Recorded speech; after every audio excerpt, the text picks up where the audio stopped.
What's up guys, welcome back. This is Anime Crossover. You'll be watching What If Naruto Was the Emperor of Elements, in the Avatar Part 14. Now, let's begin. Regardless of Mei's speed, I arrived at the throne room slightly ahead. A limited number of individuals are aware of the concealed passages that facilitate unrestricted access to nearly every area of the palace. Likely just myself, Azula, and a few of the most reliable guards. Concealed behind a sliding wall, I observed the progression of events with keen interest. I have confidence in Azula's judgment. However, widespread rumors are suggesting that the Fire Nation is exceptionally temperamental. Ultimately, every element has a nuanced impact on its benders. The Earth Kingdom has consistently demonstrated proficiency in defense, with many decisions made by their generals, who are Earth benders, being influenced by their elemental connection. It may be understated, yet it continues to have an impact. Observing Azula positioned on the throne, I reflected on the extensive efforts we had to undertake to sift through and reveal the layers of dirt. Each nation possesses its hidden challenges, and Azula and I were required to confront ours.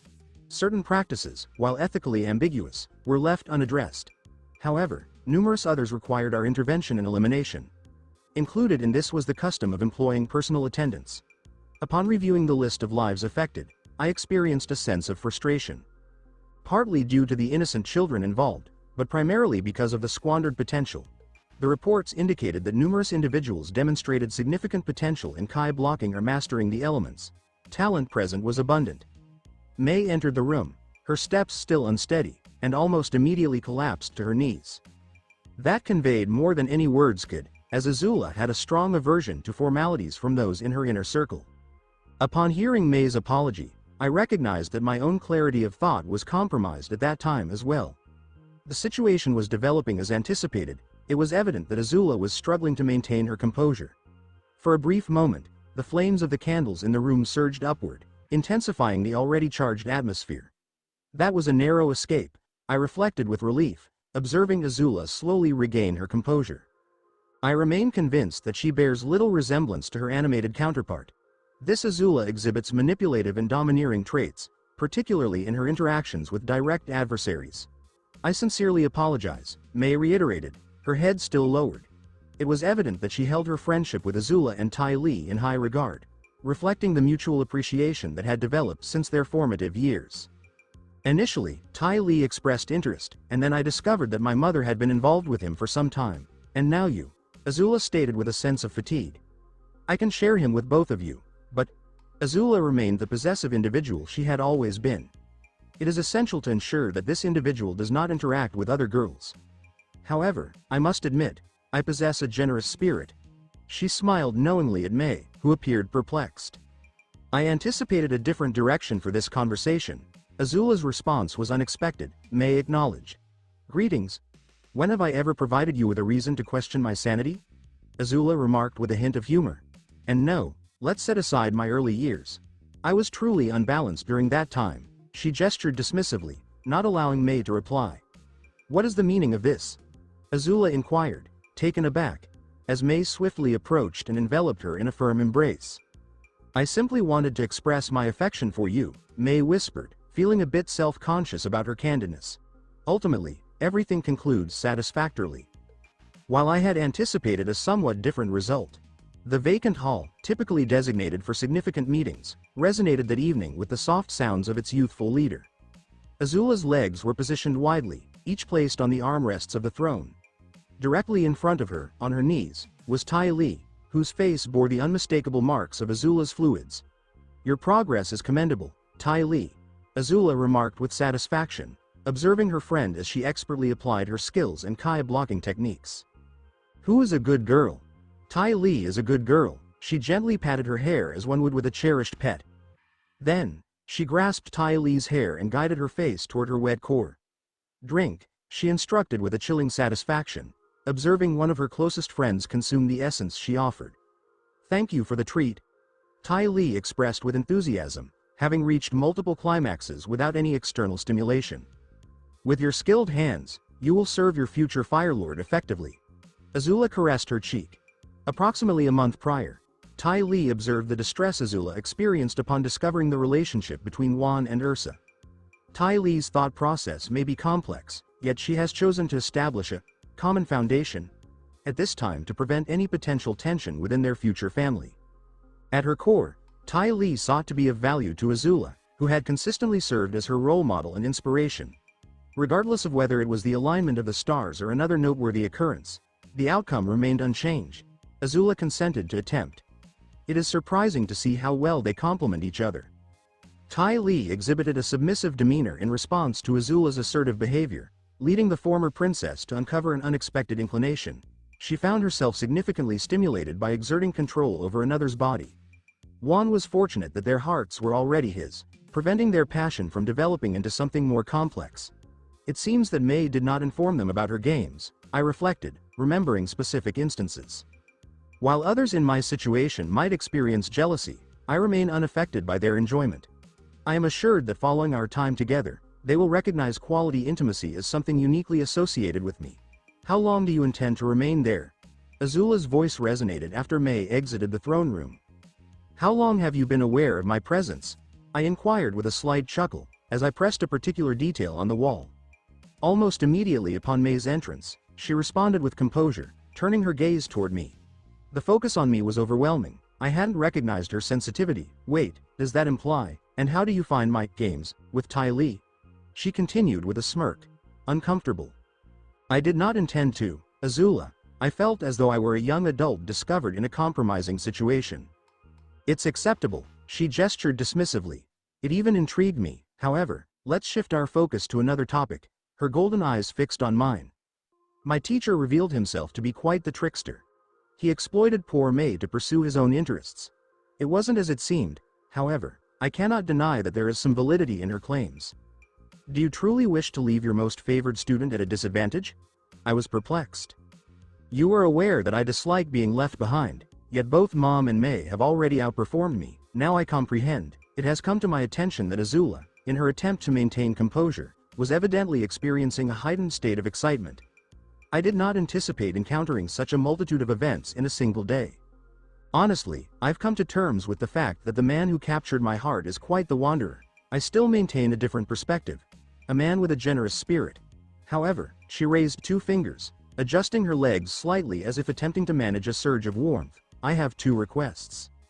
As you wish, my lord, I replied gently, fully aware of her forthcoming request. Lemon alert. You have been duly informed. Initially, I will assume the role of your official wife. We will strategize on how to present your relationships with others to the public, she said, curling a finger. It is feasible, particularly given that others may not comprehend the implications of marrying May while maintaining a relationship with Azula. Secondly, I would like you to take action at this moment. Little Zula has matured, instructing her teacher to proceed, I stated, moving towards the eagerly waiting Azula.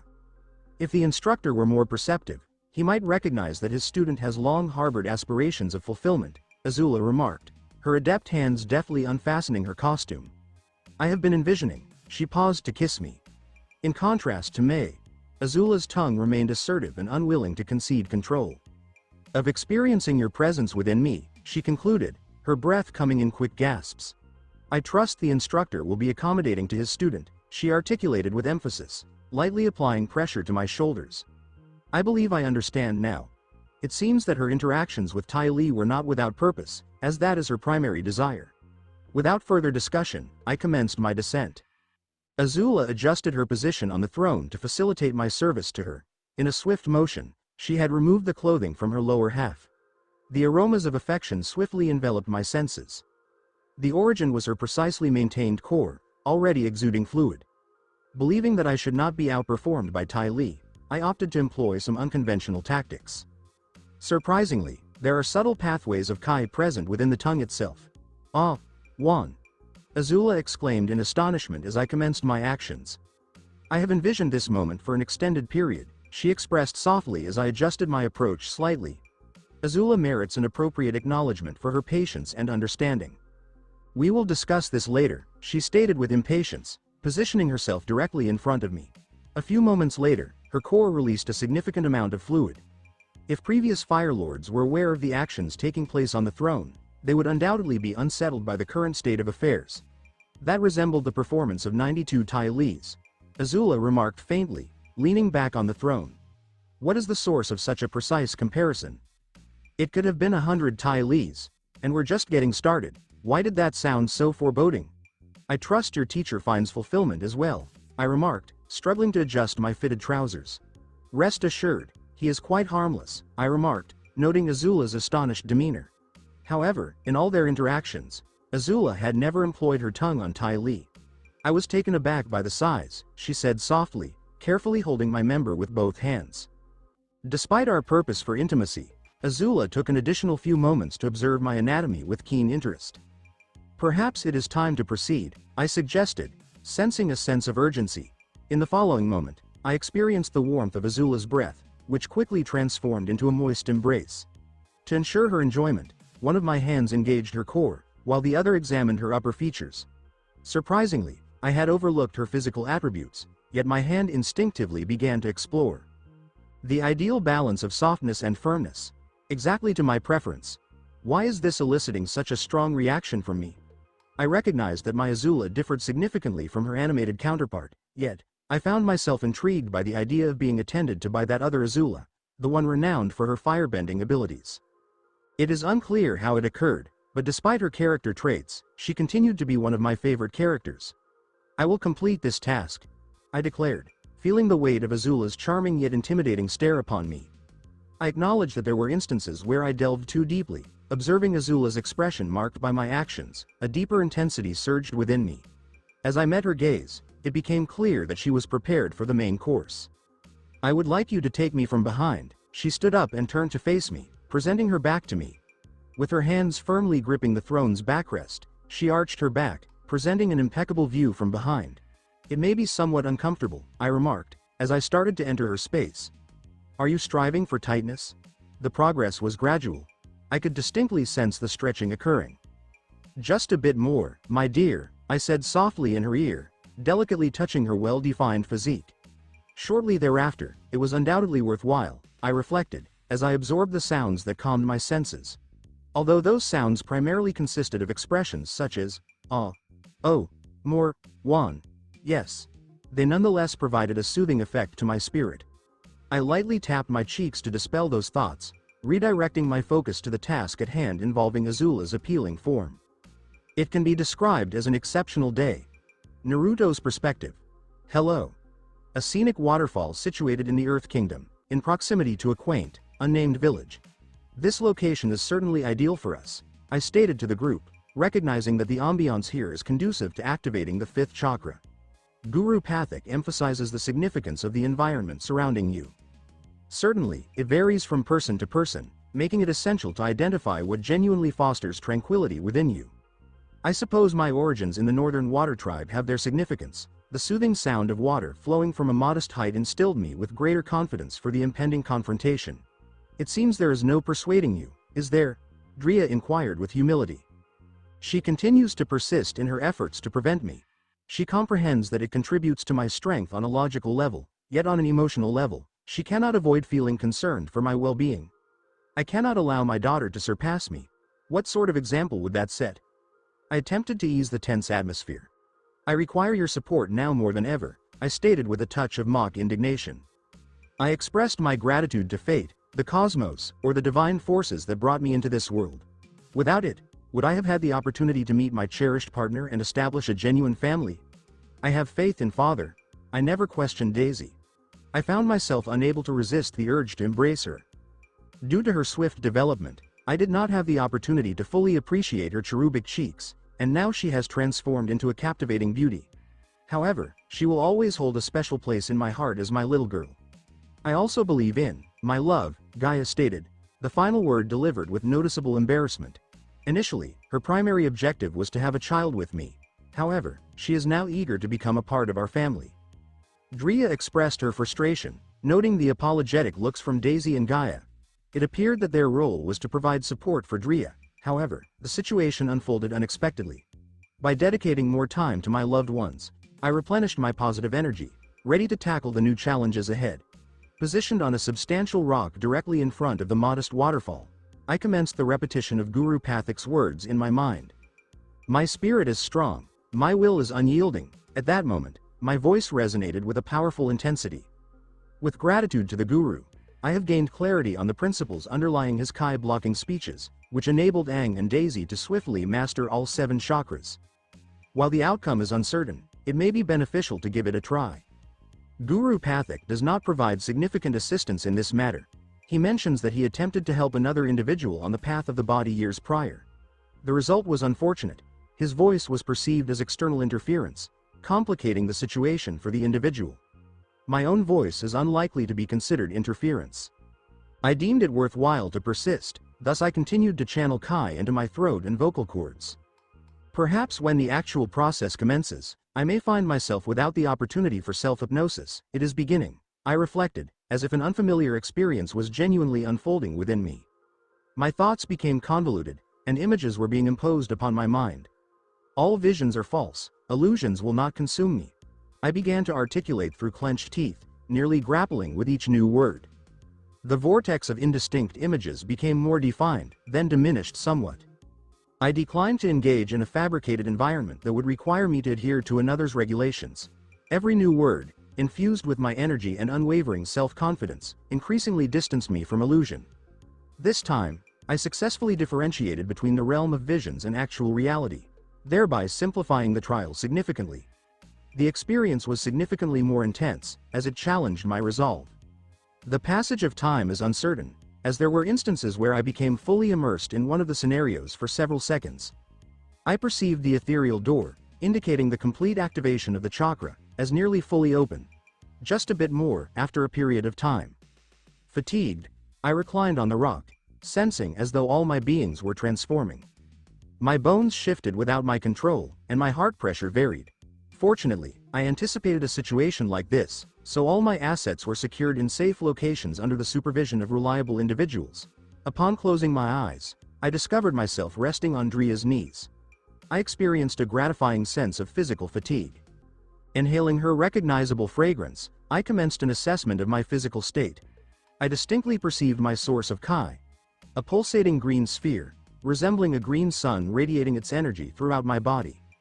The quality of my Kai has shown significant improvement, and the conductivity of the channels has enhanced. They enveloped every part of my body, ensuring that no area was left without at least a small channel. I am curious to determine which will exhibit greater speed, Kai or bending energy, I contemplated. Both nearly transformed me into an energy entity. Fortunately, these energies operate on distinct levels, allowing them to remain non-intrusive to one another. What is the status of creating my new sister? I heard my daughter's inquisitive voice. Daisy, it is considered impolite to pose such inquiries. I was taken aback by that response from Aunt Lan's most ardent supporter. During our most recent observation of the Sages community, she successfully located her favorite author's residence and reviewed all the drafts of the forthcoming book. We are currently in the process, Gaia finally responded. Human children develop at an astonishing rate, she said softly. I, in the meantime, had to manage an unexpected physical response. The quality and quantity of Kai have significantly increased, resulting in challenges in containment. My other entities had to address that matter. At that moment, Dria leaned in, positioning herself in a way that drew my attention. After an hour, I successfully regained control of my Kai. I promptly commenced testing the new abilities conferred by the sound chakra. This is quite unusual, I reflected as I became acutely aware of nearly every minute process taking place within my body. I was inundated with information, and without the capacity to process it effectively, I would have struggled to manage. Nerve impulses coursing through my body and the production of new sperm were continuously relaying information to my brain every second. It required an entire day to acquire the skills necessary for transferring certain data to the background. However, this capability is remarkable. I was already generating a multitude of new ideas. In the coming weeks, I engaged in a thorough exploration of my abilities, akin to a child discovering a new toy. To a certain degree, I could now sustain myself solely on Kai. As long as it remained available, I could disregard the need for water, air, and food. Kai addressed all those requirements. The necessity for water during conquest diminished. My body was capable of generating liters of blood solely through the use of Kai. However, there was a drawback, as is often the case. Once I reached a critical low in my reserves of Kai, my body weakened significantly, making it challenging to maintain an upright position. This condition persisted for several hours, remaining until the source reached at least half capacity. In this state, I would pose no greater threat than a flying bison. thus necessitating a more vigilant approach to managing my energy reserves. Mr. Fantastic, it appears there has been a misunderstanding regarding the universe, I remarked with a hint of dry humor. Drea, Daisy, and Gaia had become accustomed to my unconventional remarks. In the course of the 44th experiment, I found that by utilizing Kai, I was able to enhance the elasticity of my bones while maintaining their strength. I seem to have inadvertently tangled myself. Certainly, I was unable to achieve the desired length. My maximum was just a few additional meters. However, I can already envision how I will lead my adversaries into a state of despair. They may believe they have evaded my move, only for my arm to extend precisely at that moment. The unexpected developments continued. Open the portal. I am prepared to demonstrate my capabilities in the confrontation against Ozai, I declared with enthusiasm. Daisy remarked softly, Father is once again shouting his peculiar phrases. I find myself perplexed by his statements, yet I cannot shake off a sense of embarrassment. You will acclimate to it in no time, Drea reassured her with a gentle pat on the shoulder. Disregarding my family's discussion, I persisted in my activity, propelling a bone from my hand, which struck a nearby tree. With full mastery over my physical form, I was able to generate a new bone in just a matter of seconds. As a result of rigorous conditioning, my bones had attained a strength comparable to steel. The situation evoked memories of the capabilities associated with the Kagaya clan, particularly as seen in Kimimaro. Shikatsumiku, also known as dead bone pulsing, is the capability to control the composition of one's own bones.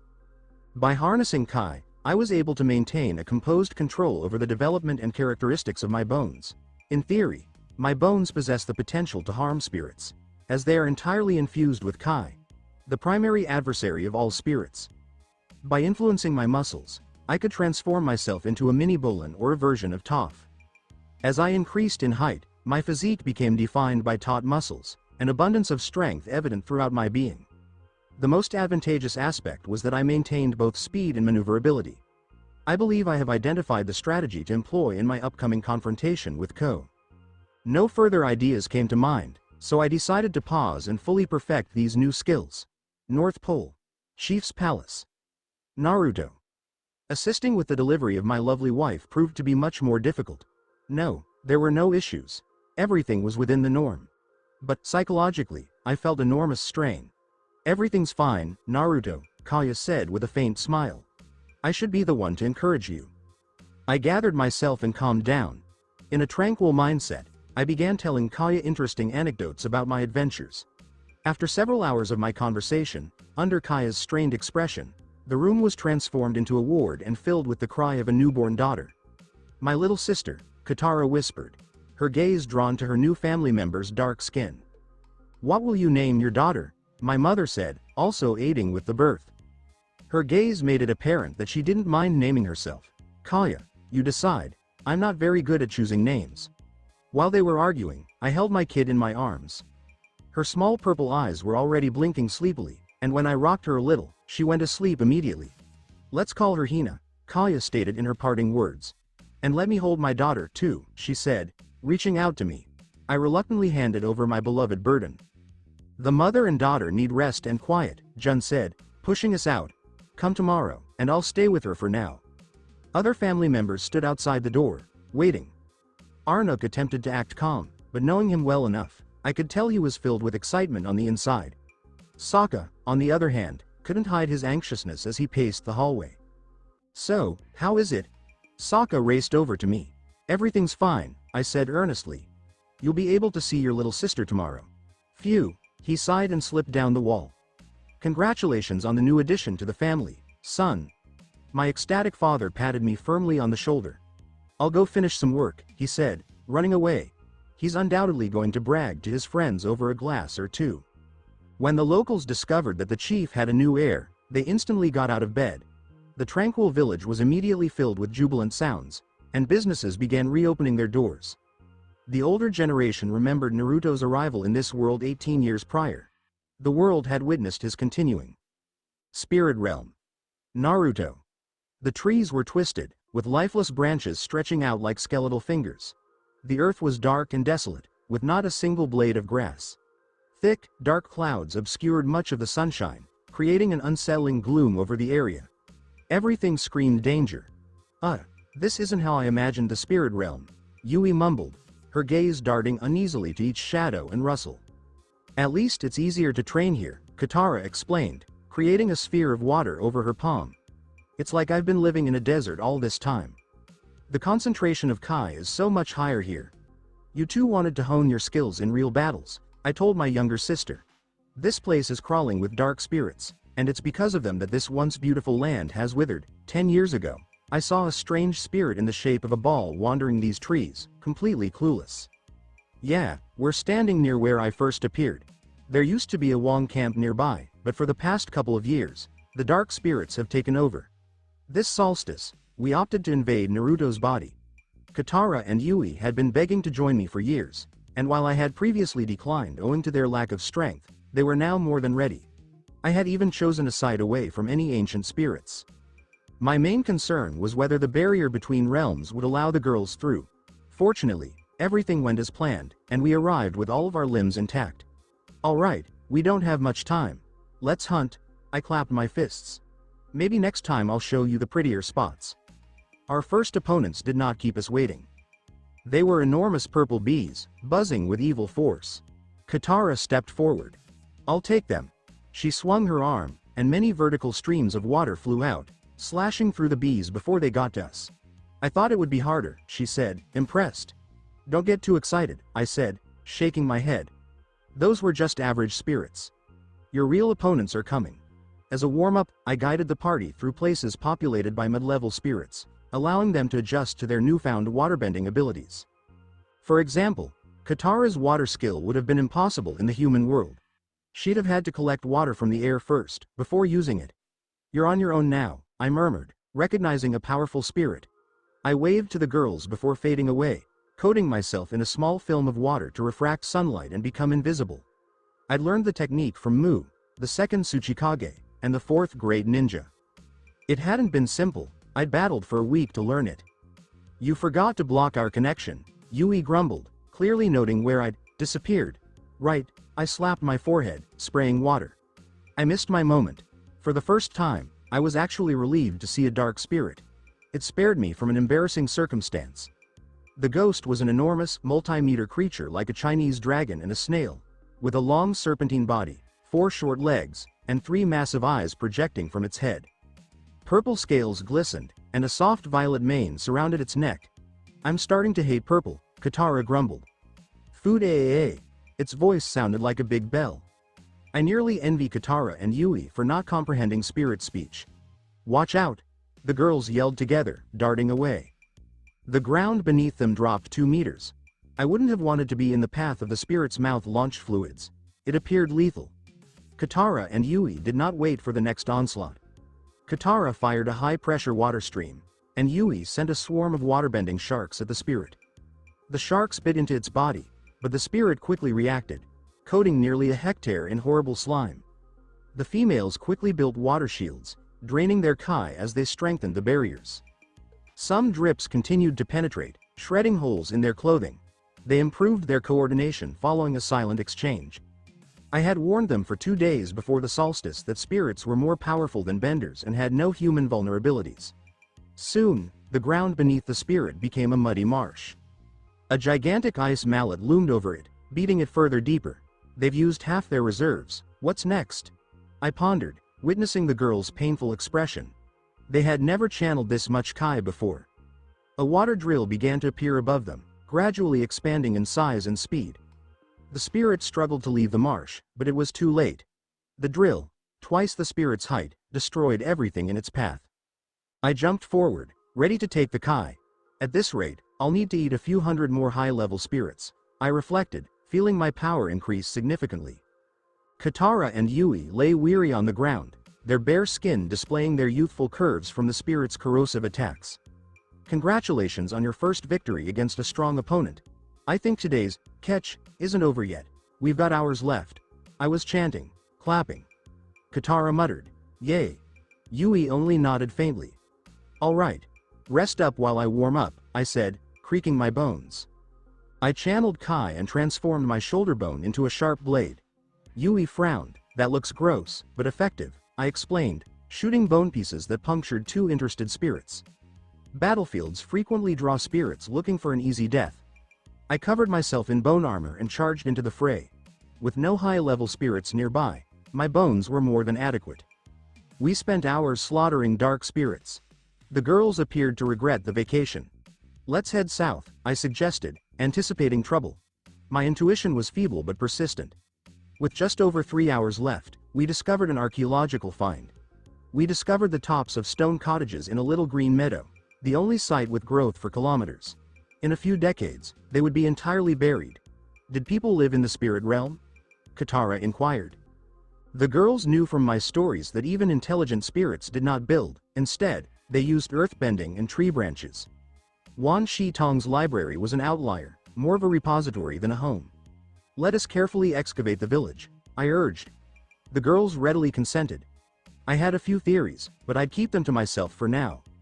Our conquest talents allow us to precisely cut away layers of earth. Half an hour later, we discovered strong dwellings that might be inhabited with some effort.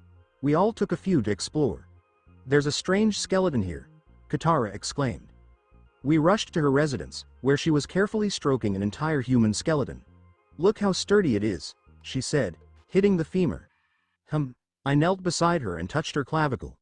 They were exceptionally strong. Scanning it, I saw why. This was a Kai blocker. Their bones still hold a faint echo of that Kai, that's why only this area is still growing. Yui exclaimed eagerly.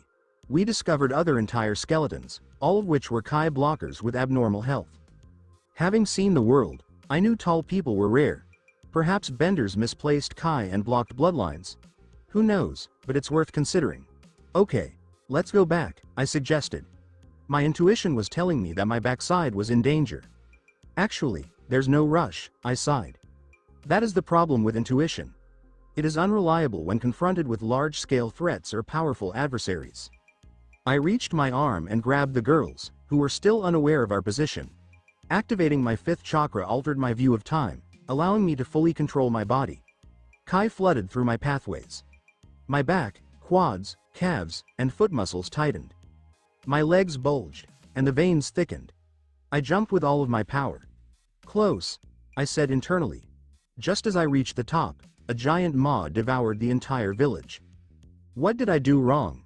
Why did the universe send an ancient spirit here?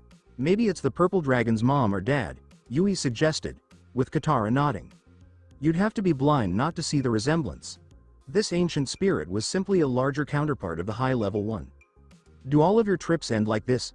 Katara inquired as I carried them away, sprinting. Well, sometimes, I acknowledged grudgingly, treading on the gigantic snake dragon's nose to push away. Despite its evil energy-clouded intellect, this ancient spirit appeared to value its kids. Knowing how difficult it is for spirits to have children was heartbreaking. Can this thing fly? I realized I had no alternative. I never expected to do this, but there is a first time for everything. Don't freak out, and remember me as young and handsome, I exclaimed, propelling the girls ahead. In the next instant, I was swallowed. Even the spirit seemed surprised by my suicidal act. Naruto I should have described my strategy. This was the plan. Yui. I texted her across our link. Why does this spirit smell so bad? I asked, swiftly wrapping myself in bone armor and transforming into a hedgehog. Its interior fluids melted my exposed skin and caused agony. I pushed off its stomach walls and spun quickly. I burrowed through its skin while spinning fast enough. It was thick. It took a full minute to shoot into the air. I saw a pelvis bone from the village skeleton glide past, indicating the spirit was attempting to puke on me. Freedom for parrots, I said. Perhaps I overdid it on the hormones. Naruto. Katara and Yui exclaimed, fleeing from the spirit. While our adversary was still reeling, we had to flee. I created a hole and pushed the girls through. We'll meet again, my future leather belt. I waved to the spirit. So stubborn, I moaned, feeling the saliva burn my muscles. On the opposite side, I slumped in the snow. That was awesome, I exclaimed, nervously chuckling. The adrenaline was dissipating. Don't do that again. What were you thinking? The two Furies looked at me, their eyes filled with holy vengeance. The poetry phase. The situation demanded risk. I shrugged, taking out a green crystal to rebalance my Kai. All right, I won't. Promise, I said, noticing that they were still unhappy. "Idiot!" Katara exclaimed. "Lying next me." "Big one," Yui agreed, choosing the opposite side. "But admit it. It was fun, Katara. I think we need to use other bending arts," agreed. "We'll tell Kay everything." "No, not her. I'm joking. Ha ha, not funny, right?" I backed out. I didn't want to bother Kay, who was still healing from giving birth to Hina. Aang. Earth Kingdom. A couple days before the solstice. "We'll stop soon, Momo. Please, stop it," Aang told his lemur, who was tugging at his ears and cheeks due to hunger. Chief Naruto of the Northern Water Tribe decided Aang's Kai talents were sufficient to learn a new element, so he sent him to Omashu for further training. Maybe Bumi is still alive, Aang thought, hoping to meet his old friend there. Naruto had offered Aang some companions, but he declined. He wanted some alone time to contemplate and grasp his own ideas. He also wanted to see how the world had changed over the previous century. He had anticipated to encounter destruction and misery, but after touring various places, he was shocked. People led tranquil, orderly lives, oblivious of adversity. It felt as if the battle had finished decades ago, rather than just 1 year. This saddened him. What was the point of having an avatar if everything was going so well? Naruto and Yu seemed to be confident about their impending encounter with Vaatu. All he had to do was stay alive and not damage Rava any further. Hearing Appa's roar, Aang peered down. An elderly guy waved at him as he passed by a forest that had been stripped to the roots. Aang then took a quick turn and began plummeting. "So, I wasn't mistaken. Who would have thought a flying bison with the avatar on its back would fly right over me?" the elderly guy said, his bald head and long gray beard telling loudly. "Pleased to meet you. I'm Koga, the elder of Senlin village." "Hello, and I'm pleased as well," Aang bowed, his childhood upbringing stopping him from disrespecting his age. "I hope I'm not bothering you," the elder inquired, his voice full with anticipation for a positive response. "No, it's fine," said Aang, shaking his head. "Is something wrong?" He knew the elder was upset. "Yes," the older moaned. "A month ago, this was a dense, ancient forest, but some bandits, pretending to be decent people, arrived. They showed some paper and started cutting down the trees, claiming it was for the needs of the Earth Kingdom. There are no earth benders in the village, so we couldn't stop them." He took a few breaths. "The truth is, my grandfather, one of the village founders, ensured this forest's protection. Now, for a week, every night, our protector, the forest spirit Heibai, takes one villager. Avatar, please help us," he unexpectedly collapsed. "Get up, there is no need to be so formal," Aang said as he gently lifted the elder. "How can I ignore your problem? I'm the bridge between worlds and the keeper of harmony." He rubbed his tiny chest, but he wasn't sure. Nonetheless, he couldn't express uncertainty to the elder. "Look, there are still acorns here." He retrieved a handful of acorns from the soft earth. "With time, the forest will regrow." It was evident that earth benders had worked here, as no stumps or roots remained. It appeared that the trees had been taken with entire layers of earth. "Yes, but how do we explain that to the spirit?" "Trust me, I'll find a way." Mastering the second element had given Aang confidence, particularly in one very effective earthbending technique that was ideal for this situation. "All right, then stay as our guest for now," the elder said, motioning for him to follow. "If the logging was illegal, did you achieve justice?" Aang was asking. "Those responsible for the crimes have faced the full force of the law," said the elder, his face brightening somewhat. "King Lao and King Bumi, may they rule us with their wise hands for many years." He clasped his palms together in prayer. "Thanks to their rise to power, we common people can enjoy safety and full bellies every day. King Bumi. That's who Naruto sent me to," Aang reasoned, having heard many positive things about him. Everyone talked about his unrivaled power and expertise of earthbending. After 15 minutes, they arrived in Senlin village, which was tucked among towering woods.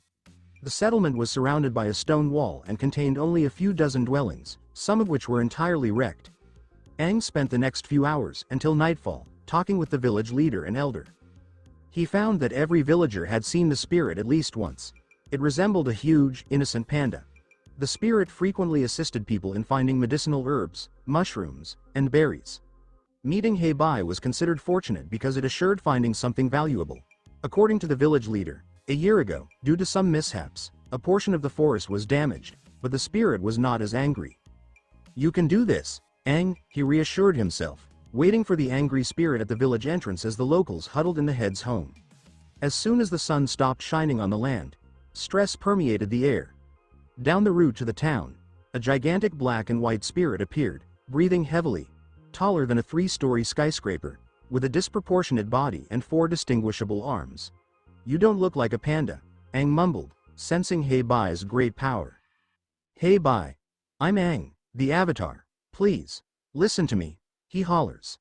The spirit ignored the Avatar and headed approaching the settlement. "I'm here." Aang jumped high and fired a feeble air blast at the spirit. "I was just trying to get your attention." He waved his hands as the enraged spirit gathered force in its mouth. In seconds, a thick energy beam and a powerful sonic wave were directed at Aang. Knowing that negotiating with Hei Bai was impossible, Aang became serious. He blocked the spirit's strike with his spinning staff. The speed and energy formed a shield, deflecting the beam to the right. "You chose to attack me," Aang exclaimed, as the spirit raged. The onslaught had destroyed numerous trees. Aang had a strong feeling that something was wrong all along. He resented Hei Bai's current situation. "Is he infected with dark energy?" Aang asked. Naruto had not prepped him for nothing. His preparations were not in vain. The focused avatar began taking water from wooden barrels near the village entrance. "Remember the happiest moments," Aang said as he tuned himself to the appropriate frequency for a healing procedure. Within seconds, water ribbons encircled the soul, slowly turning golden. The spirit visibly began to alter. Soon, a regular panda lay on the ground, no longer displaying hostility. Aang realized that support was not just needed for individuals, but for the entire world. Decided, after training, "I'm heading to the spirit world." Aang's eyes shone with determination. Another reason was his efforts to save the light spirit, which increased Rava's energy within him. "Hei Bai, please don't harm the villagers. They're innocent." Aang recalled his primary mission. They tried to prevent the tragedy. The villagers promised to help restore the forest. At this point, the doors to the head's home opened, and people hesitantly exited. "That's right, we're ready to help," the village head exclaimed, overcoming his dread. "Yes." A chorus of voices agreed with the head's words. "This is our home too."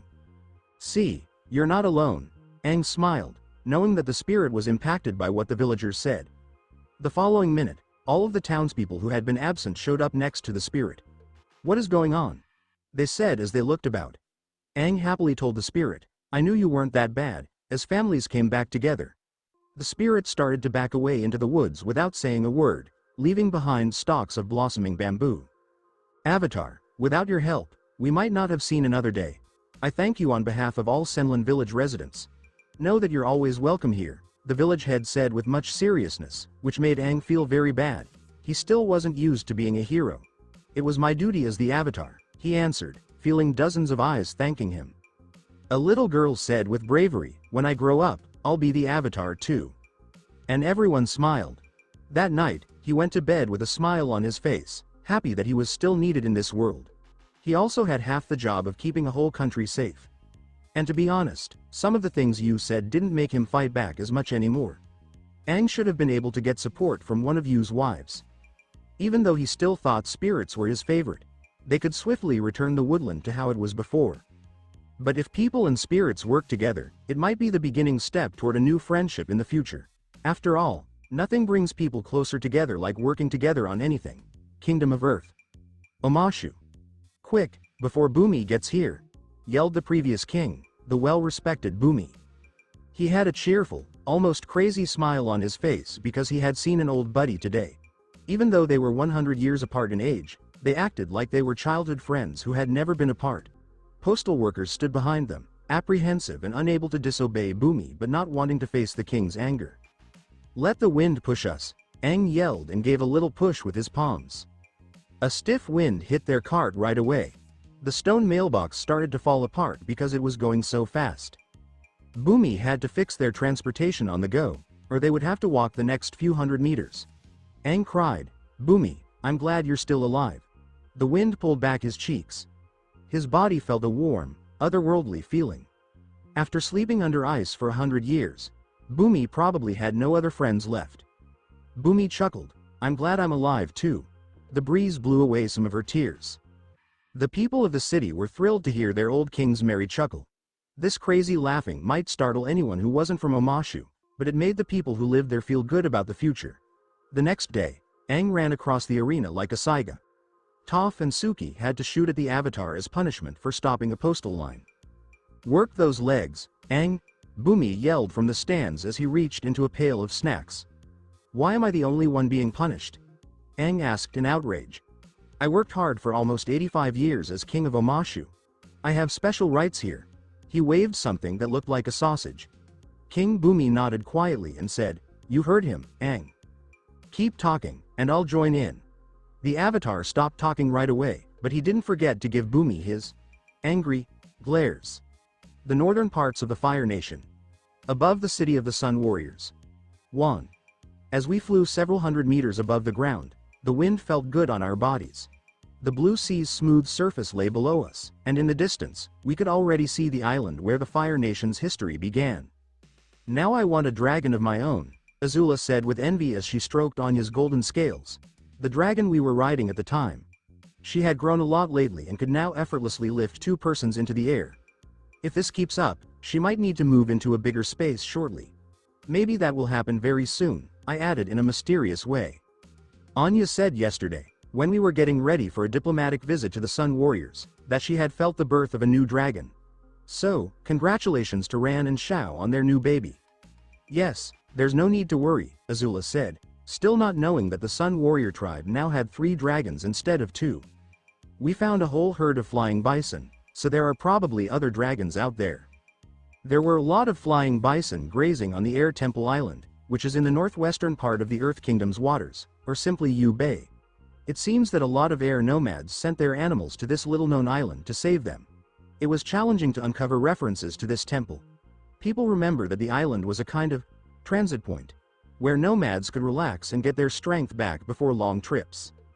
I remember that there was a whole group of buildings there in the Avatar Korra series, but now there's only a simple-looking temple left, and the whole area is covered with plants and trees. Azula said, "Aang will be very happy with this news, but I think Appa will be even happier. Only people from the Air Nation can take care of these unusual flying animals." Aang has been thinking about moving his family to this island recently. They need to build a nest of their own, and they can also focus on breeding the bison. The bison have become a little wild after living without people for years. I hope that witnessing real airbenders will bring something out of their genes or blood that will let us be friends again. Azula started, "I've heard some news about the Avatar. They say he was seen in the Earth Kingdom. Do you think he still hates the Fire Nation?" She said with a sigh. She knew that what the Avatar said still mattered and that he could use that to his advantage. "Don't worry, Aang is a real air nomad, and you should know how they were raised," I said, pulling her closer to me. She asked, "How do you know?" in a skeptical way. "Your secrets again, right? I promise you'll find out very soon." After a while, Anya landed in one of the city's squares.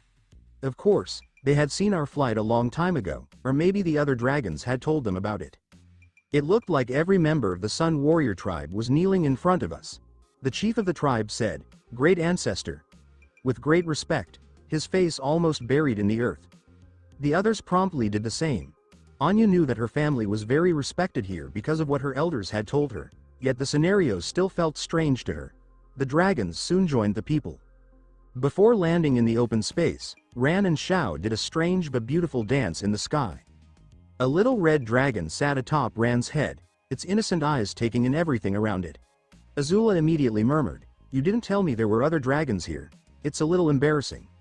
Anya is clearly the first among them, and here we are, using her as a mode of transportation, she said.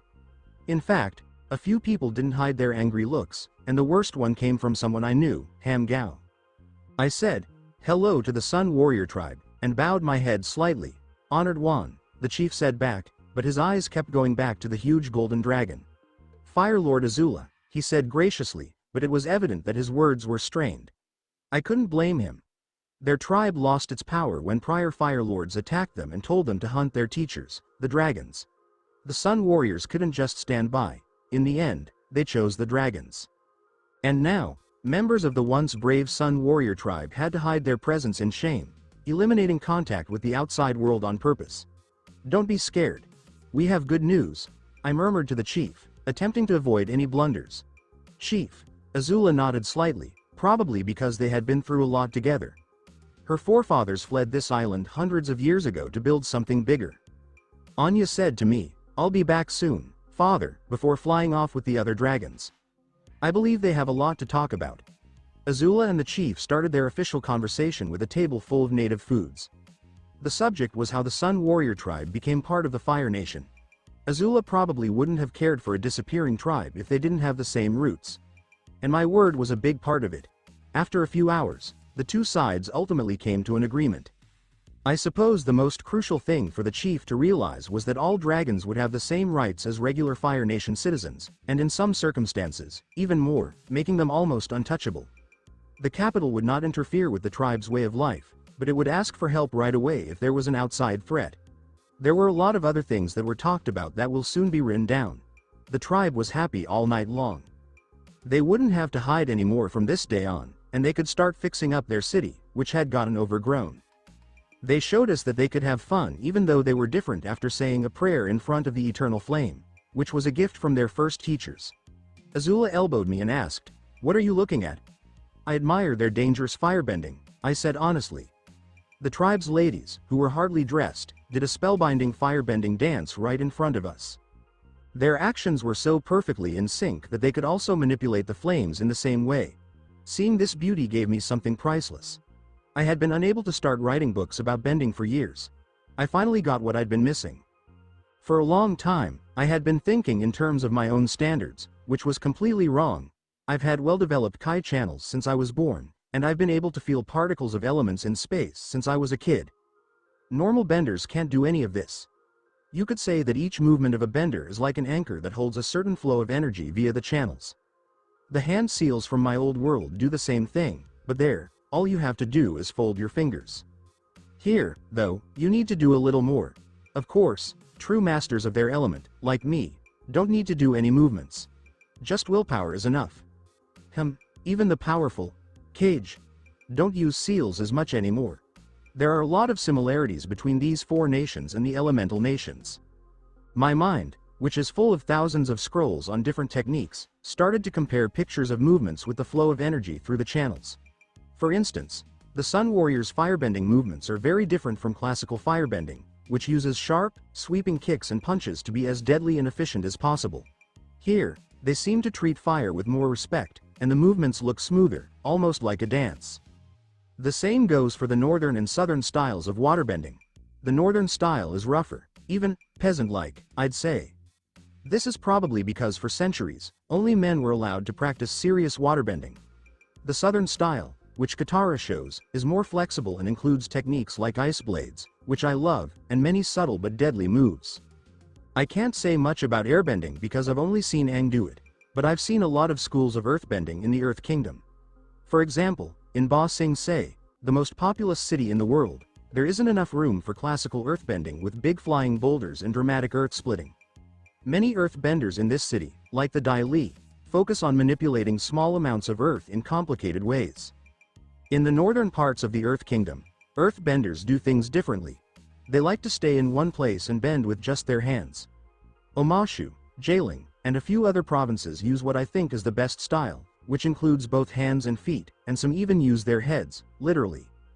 I decided not to fight the inspiration that had come over me. The next morning, a letter was sent by Dragon Hawk saying that the Fire Lord and her advisor had decided to take an unplanned vacation. Luckily, the beaches on this island were just as nice as those on Ember Island. I spent the whole day with Azula, and at night I worked on writing a book. So far, it was all in my head, but it would be easy to put it down on paper. I started with simple techniques and worked my way up to more complex ones. I used not only the techniques I had learned in this world but also many of my own. True masters don't need them because they can change the shapes and sizes of their elemental releases at will. But for everyone else, these would be perfect because they would help them develop all of their Kai channels. One of my techniques is for the firebender to make fireballs around themselves and hold them as long as they can without letting them go out, explode, or get stronger. Firebenders are used to bending with their limbs, but here they would have to keep the element close to their bodies, using channels all over their bodies. Azula and the chief had already met the people sent from the capital while I was busy. They brought all the paperwork they needed.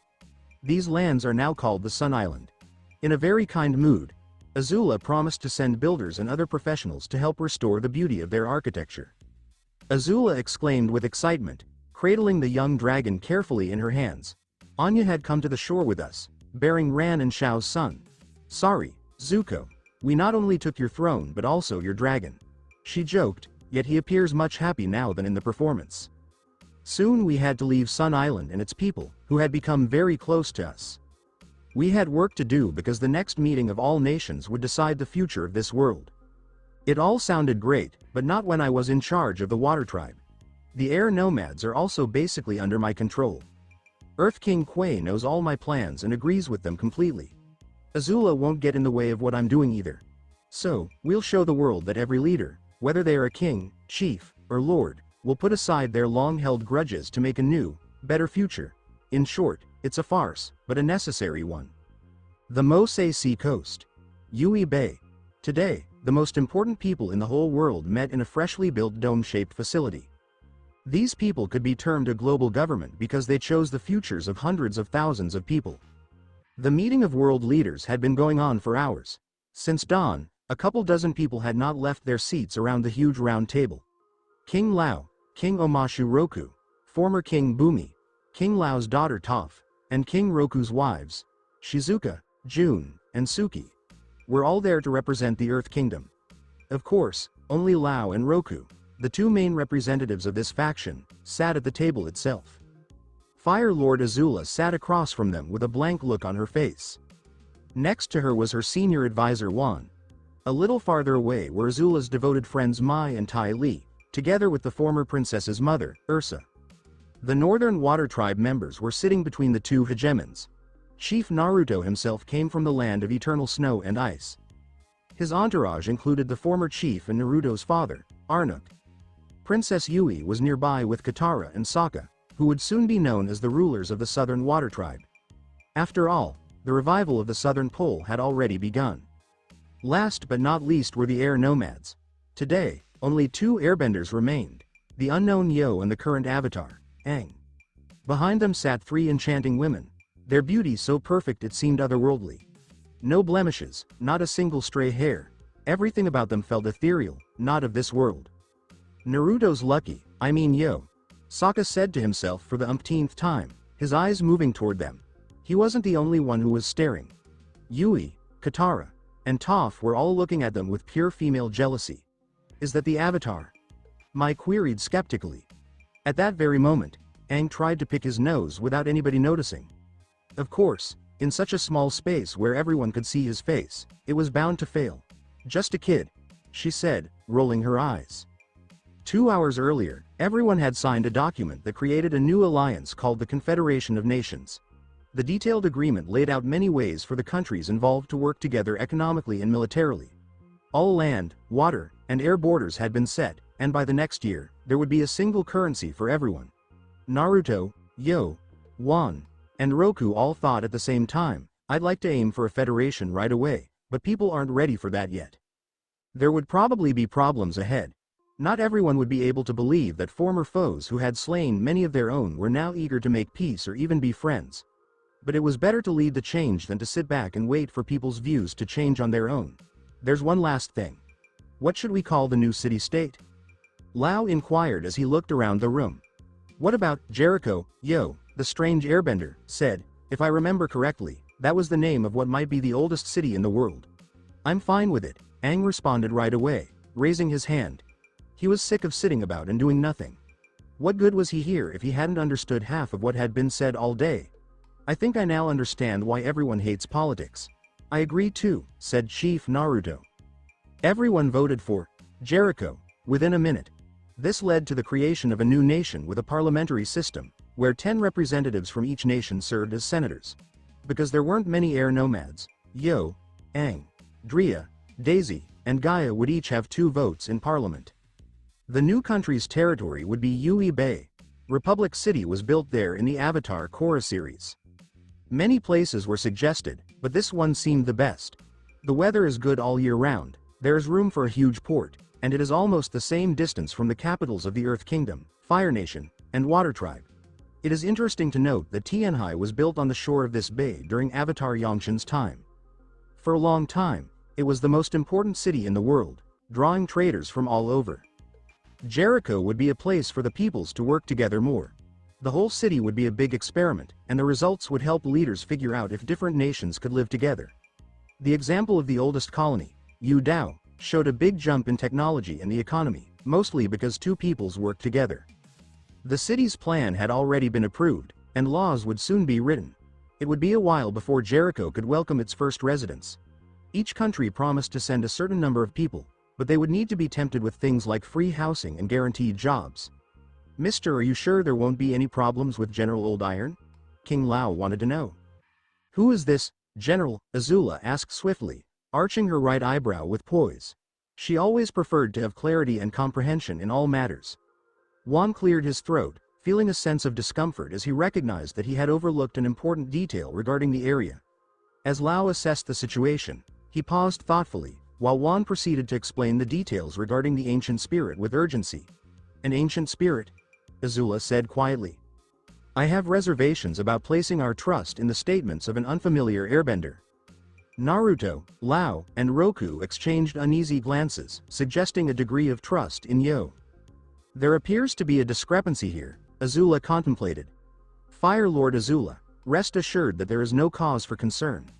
The spirit will, in due course, choose to depart from this location," Yo affirmed, placing a hand over his heart.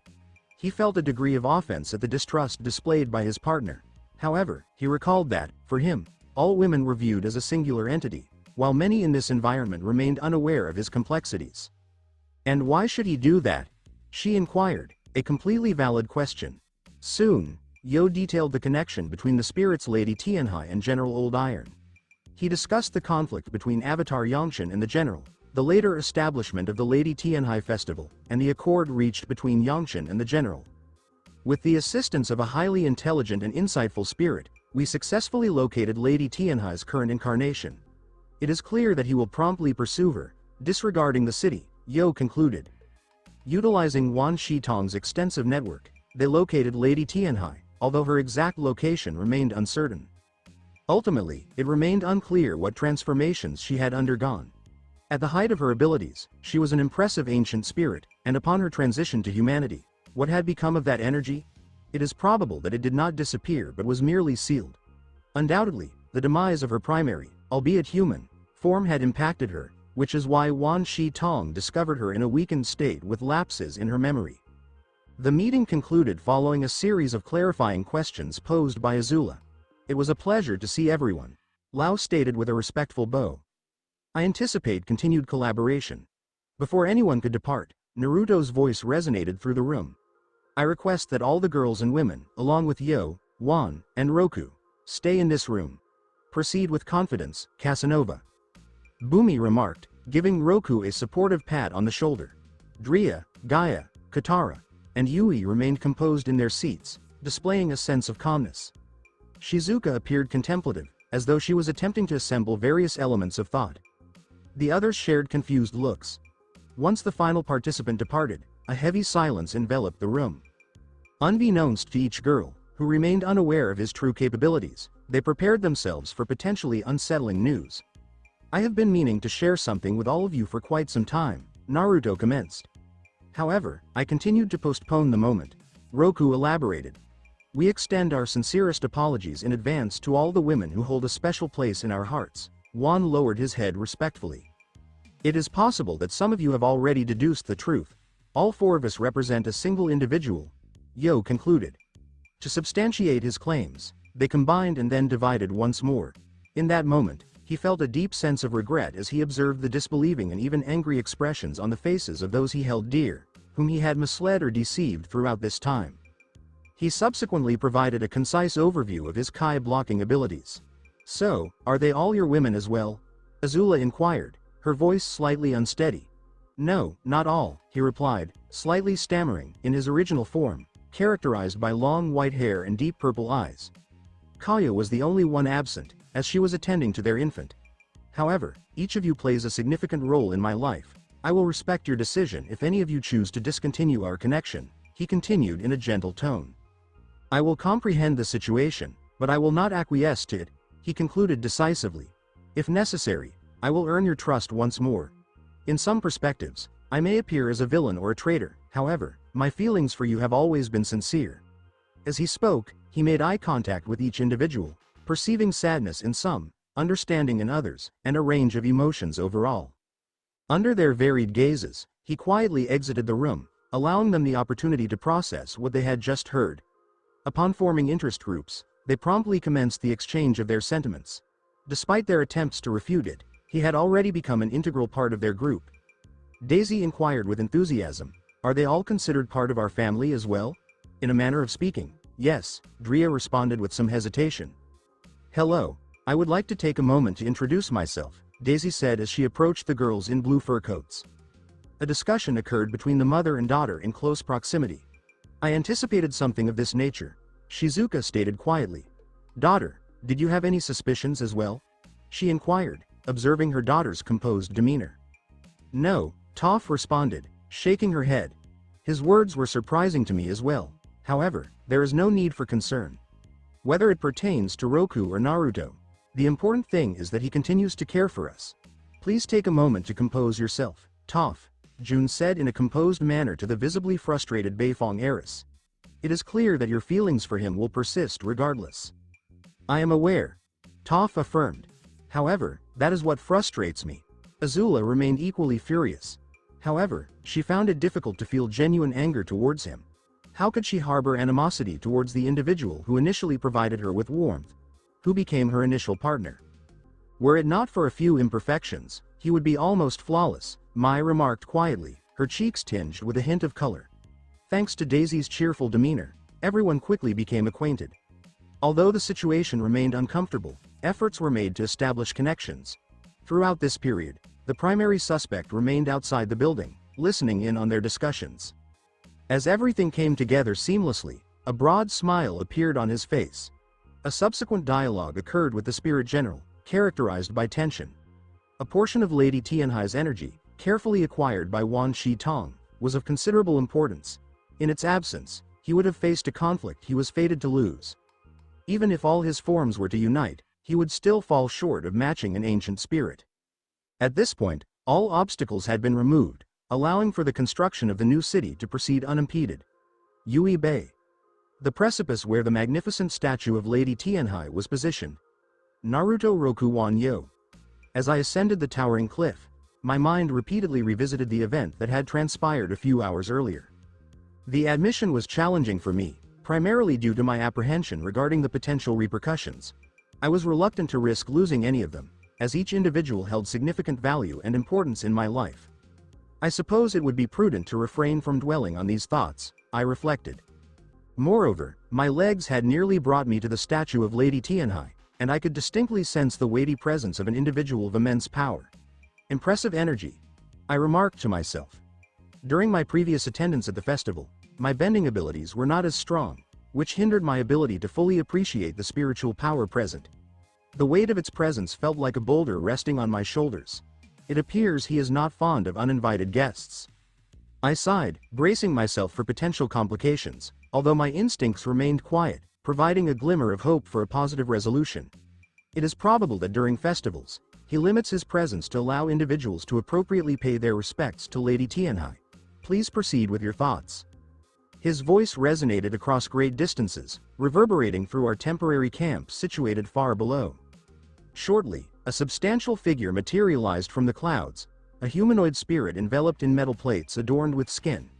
It bore a striking resemblance to samurai armor, missing only a katana, which is a fundamental characteristic of any samurai. With deliberate steps, he approached the cliff, which loomed even higher than the already remarkable statue.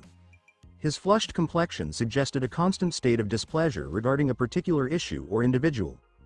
His hair, secured in a ponytail, appeared to possess a distinct vitality, radiating a red luminescence. This marks my initial experience with such a mysterious entity, integrating a multitude of diverse elements, he remarked after applying his unusual ability to my body.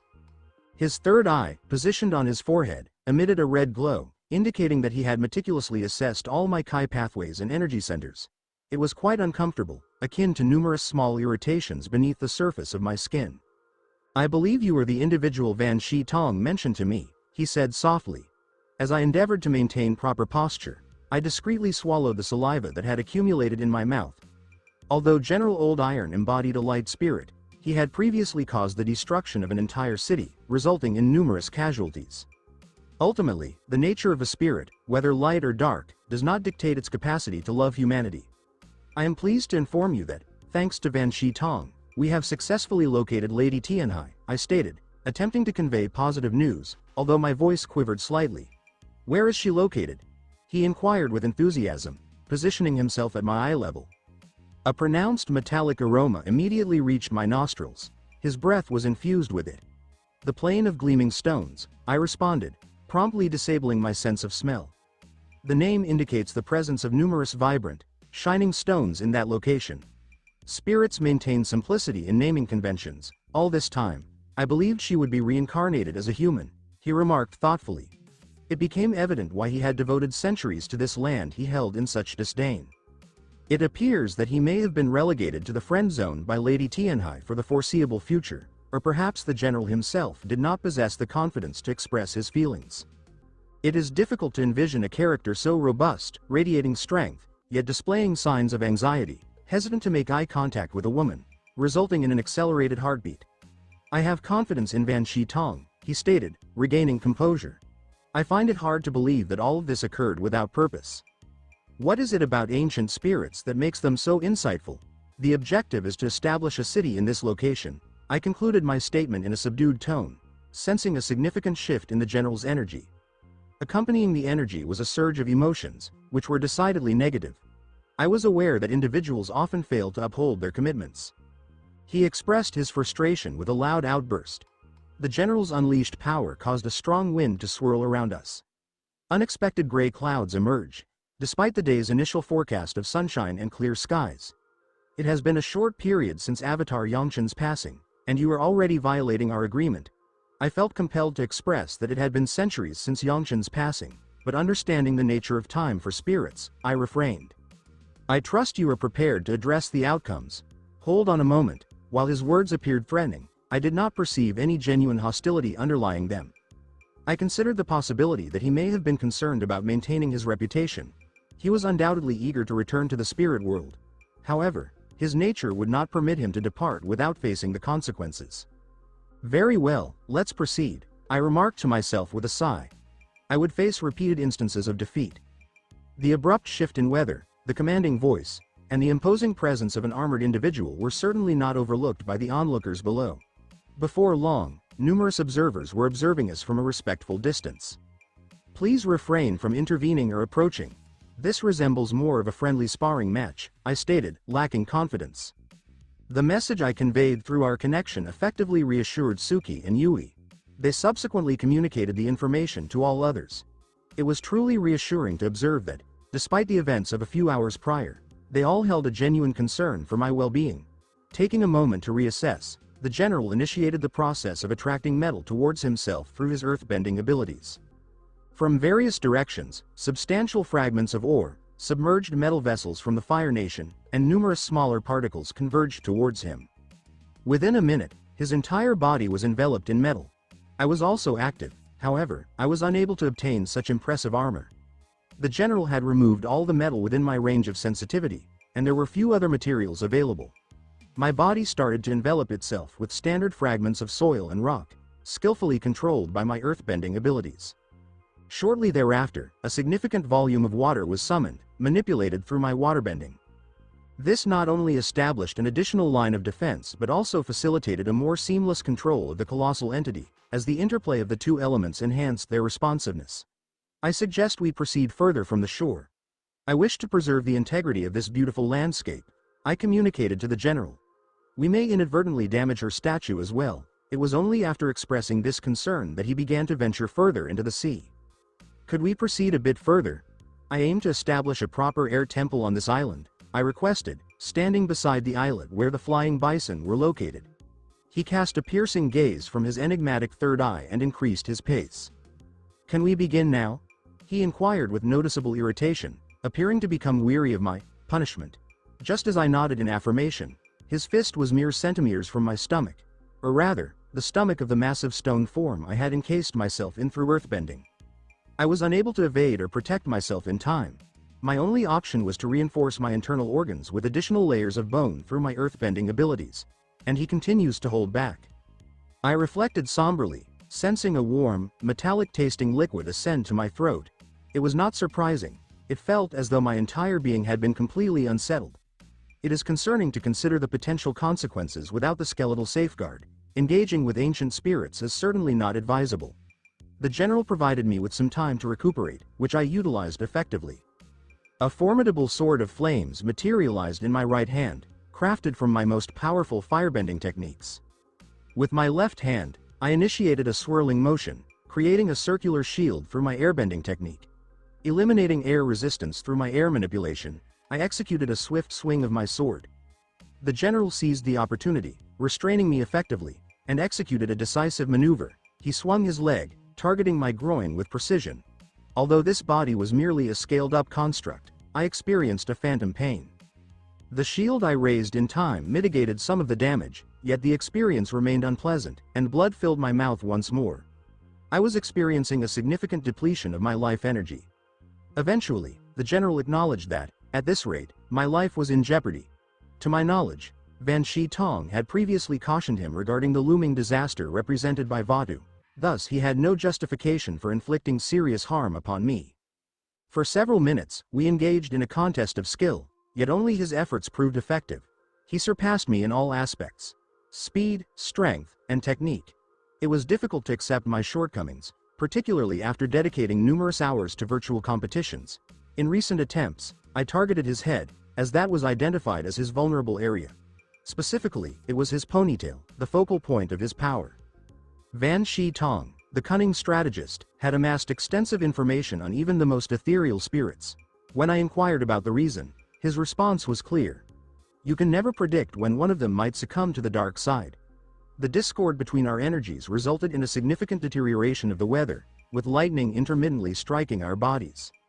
Utilizing this extraordinary opportunity, I commenced the process of channeling the lightning into the spirit through my energy manipulation, ultimately achieving a measure of impact. After 30 minutes of what I deemed a rigorous challenge, my energy reserves started to deplete. It appears that the general recognized this as well, for after delivering another decisive strike, he ceased his attempts to engage further. Due to your demonstrated skill and bravery, this general will grant you clemency. He stated this as a means to ultimately separate himself and proceed to the spirit world. I grant the human race permission to establish their settlement here, provided that it is named Tianhai. Indeed, I concur, I responded, having restored my body to some extent using my healing abilities. In the following moment, the spirit's form commenced to dissolve into the atmosphere. Despite the significant damage, I felt a sense of relief, as I did not wish for such a formidable presence to inhabit this land, even if he was ostensibly aligned with our interests. Immediately after his departure, a sense of weakness enveloped my body. Every part of my body was in pain. Chi pathways, organs, joints, it would be simpler to enumerate what was not in discomfort. As my awareness began to diminish, I observed the concerned young women approaching me. It appears I may have exceeded my limits. This thought occurred to me just before I lost consciousness. Same place, same time. Naruto was promptly secured in the embrace of a strong female figure. What is his current status? The question had been posed numerous times in the final moments, each instance articulated by a distinct female voice. He is stable, Yui assured the group, as she and Katara had assessed Naruto's condition. While they may not have reached the level of Kai's healing mastery, their skills in this field were certainly above average. I was confident that nothing had happened to him, Toph asserted with determination, although they all noticed her discreetly brushing away a few tears. Everyone continues to have affection for Daddy, Daisy smiled. Upon their father's injury, they promptly assembled around him, expressing sincere concern for his well-being. Azula let out an exasperated snort, assessing the extent to which she had exposed her emotions. It was imperative to prevent any rumors regarding the Fire Nation's ruler being deemed unsuitable from circulating, and it was all due to that individual, who had captured her heart, and seemingly not just hers. Once he awakens, she will express her thoughts clearly. Certainly, after experiencing his warmth. So, Kaya has already given birth to his child, Shizuka reflected, thoughtfully rubbing her flat, firm belly. I desire one as well, the thought persisted in her mind, unwilling to release its hold. The following day, Naruto would reluctantly express his gratitude to General Old Iron. Due to the conflict and the implications of his condition, the girls re-evaluated their situation, choosing to proceed with caution. Yak 1. Northern Water Tribe. The streets of the Water Tribe's capital were softly illuminated, with the unusually bright full moon casting a gentle glow over the surroundings. A vibrant celebration was taking place in a renowned restaurant. How could they overlook the significance of honoring a respected waterbender master's title being awarded? A varied assembly, predominantly youthful, applauded the emerging talent. It is noteworthy that Yak 1 is the second youngest individual in the past century to attain this title, one of the guests observed. Who was the first? Could it have been Princess Yu? Or perhaps Katara? Others inquired. Chief Paku, Yak 1 stated quietly, yet his voice resonated clearly for all to hear. He possessed a distinctive quality that distinguished him from others. Could it be an enigmatic presence? It is uncertain. However, a few individuals in attendance appeared to experience a degree of discomfort in his presence. At times, it seemed as though they were positioned next to a predator observing them as potential prey. To the best of my knowledge, he is recognized as the youngest master in the last 1,000 years, based on the records maintained in the library, Yak 1 stated. I wish I possessed even a fraction of his talent, one individual remarked, and several others concurred with the sentiment. Train just a little harder, Yak 1 reflected, once again recognizing that many benders sought outcomes without demonstrating significant effort. Here is an individual who could effectively utilize their talents, he reflected, observing the young server attending to their table. While others may have overlooked it, Yak 1 discerned the envy reflected in the boy's gaze as he observed them. Certain individuals fail to recognize the value of their possessions, whereas the endeavors of others may go unrecognized. The world indeed presents challenges of inequity.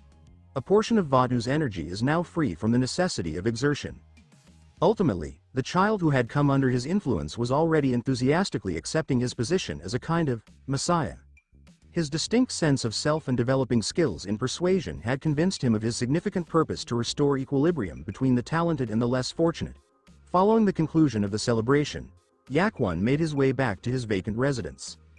Approximately 1 month prior, the individual who was nearest to him had unfortunately passed away. His grandmother, having outlived 3 chiefs, no longer possessed the inner strength to continue in this world. In the healing huts, she received personal treatment from Chief Paku, who was overseeing her declining health. It is possible that the news of her cherished grandson's significant accomplishments, and his ability to navigate and thrive in this world, was what ultimately led her to her well-deserved rest. I'm home, Yak 1 said gently, his tone tinged with regret.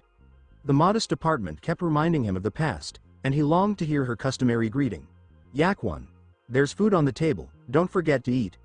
The loss of the last person close to him left Yak 1 with a deep sense of loneliness. It felt like he was standing alone against the entire universe. After waiting several hours and establishing that he was no longer being followed, he set out. He had long been aware of his tale as a result of bloodbending. Every day, shadows followed him through the city. He was afraid at first, pausing all of his ethically problematic training.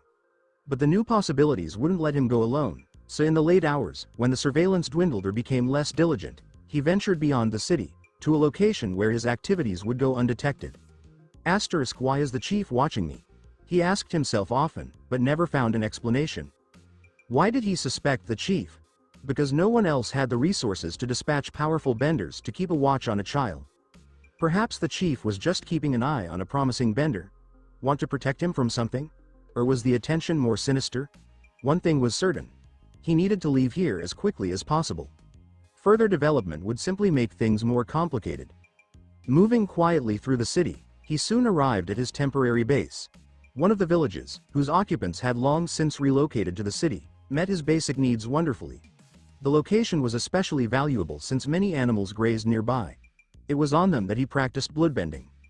That's enough for today, he muttered wearily, relinquishing control of an entire pack of wolves. Whimpering, they retreated from the strange person whose skills instilled utter horror. It seems no one but me realizes what a treasure the healer's library holds. He had learned much of what he knew there. There, too, he gained a better knowledge of the relationships between life energy and blood. Meanwhile, the world around him kept moving. Yak 1, and not only him, was astounded by the courageous actions done by international leaders. The establishment of an alliance, the construction of the new city Tianhai, which would run under wholly different regulations, the appearance of a second airbender, and the discovery of a massive herd of flying bison. Every day seemed to bring new developments. Yakwon realized that many people around the world agreed with his thoughts. A group of like-minded individuals would be more likely to accomplish success than the person alone. When he discovered that the Northern Water Tribe was about to launch its first trading ships, he instantly requested to join. A short journey would allow him to hone his skills and connect with people who shared his beliefs. You shouldn't doubt the latter, Vatu's fragment wondered. After all carriers of his energy would gravitate toward one another. There would be no disagreements or backstabbing to worry about. Aside from Yakwon, there were many other promising young men and women all around the world. Of course, none of them could match Yakwon's talent, but they possessed other vital characteristics. Take Suyin Su, the noble daughter of the Su clan in the Fire Nation. Her family had survived Azulon, Ozai, and continued to prosper. They were just shy of being one of the oldest family and held a strong position among the middle clans. Her life appeared to be relatively simple. However, Suyin lacked bending ability. A single factor had ended her life. She had not been expelled from the family solely because she bore the blood of the Su clan. Furthermore, she may still be utilized as a bargaining tool. Despite being rejected by her parents and experiencing only ridicule, she found the strength to live. Books became her pals, and information was her entire universe. Her secluded existence could have lasted if Suyin had not been sold off one day. By then, no longer a girl but not yet a woman, she no longer suppressed the unwelcome thoughts that Vatu's fragment liberally poured into her. The literature she'd read helped her make a decision about her future. The following month, all 5 of her family members died suddenly. The cooks were blamed for serving a delicacy during the family supper. A rare fish, poorly prepared, might easily kill a Komodo rhino, let alone regular people who have no understanding of life force. And the last surviving daughter, who had never been allowed at the family table, became the most desired wife.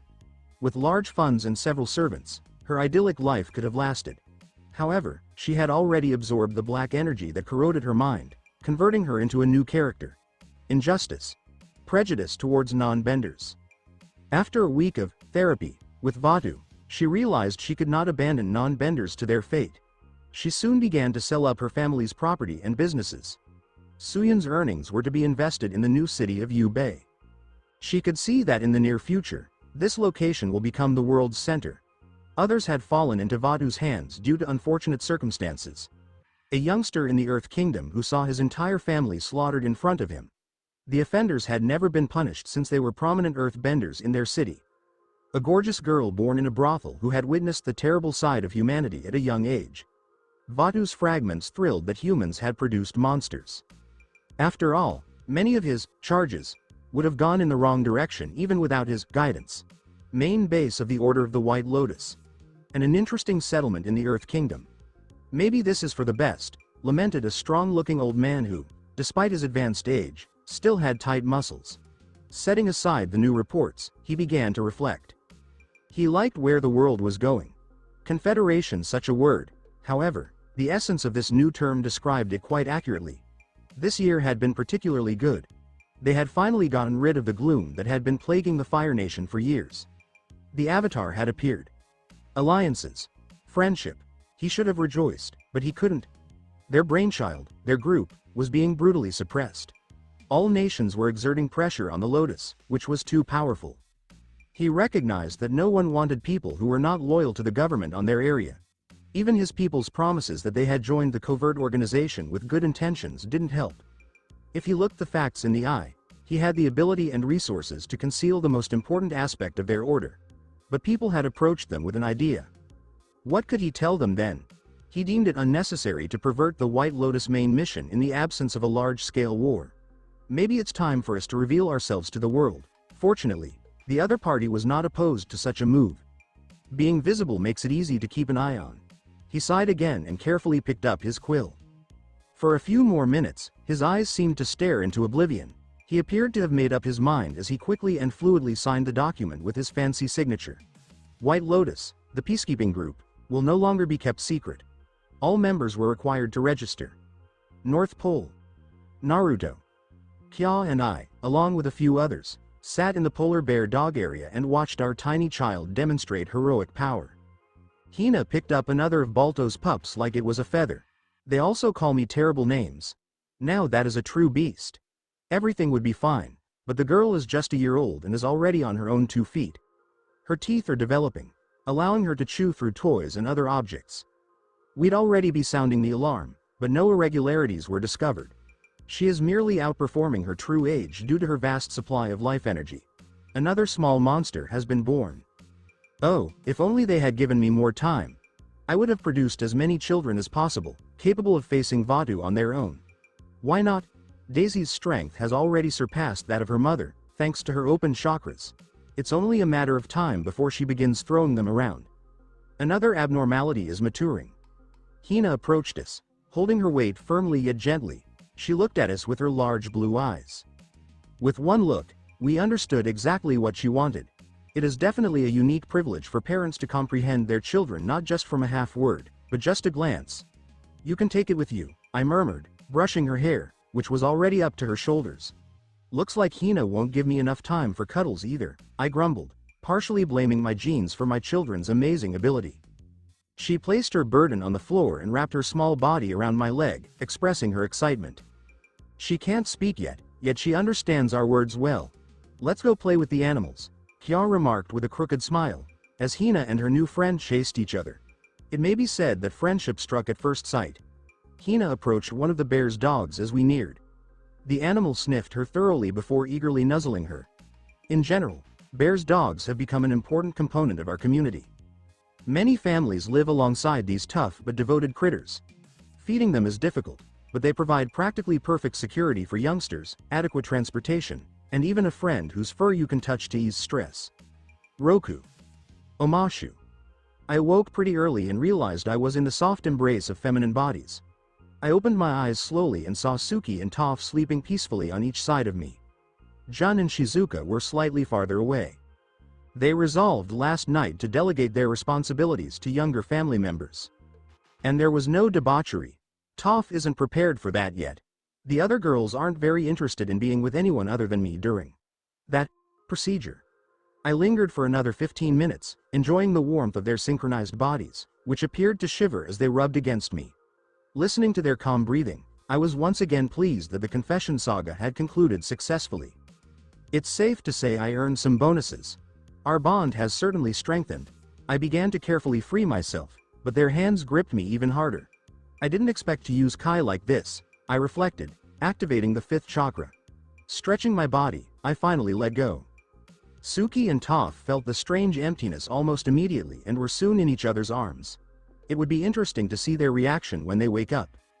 While going through my daily routine, I thought about how habits can sometimes be stronger than us.